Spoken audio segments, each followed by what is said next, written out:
திமுக 2.0 மக்கள் ஆசையா ஓபிஎஸ் ஆசையா?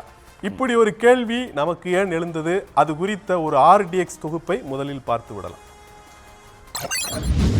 தமிழகத்தின் முன்னாள் முதல்வர் அதிமுக என்ற மாபெரும் சக்தியின் தலைமை பொறுப்பில் இருந்தவர் இன்று அதிமுகவின் கரை வேட்டியை கூட கட்ட முடியாத அளவுக்கு அரசியலில் ஓபிஎஸ் தனிமைப்படுத்தப்பட்டிருக்கிறார் என்ற கேள்விகள் எழுந்து வரும் நிலையில் அண்மை காலமாக திமுக ஆதரவு நிலைப்பாட்டில் இருப்பதாக சில சம்பவங்களும் அவருடைய பல கருத்துக்களும் வெளிப்பட்டுக் கொண்டிருக்கின்றன.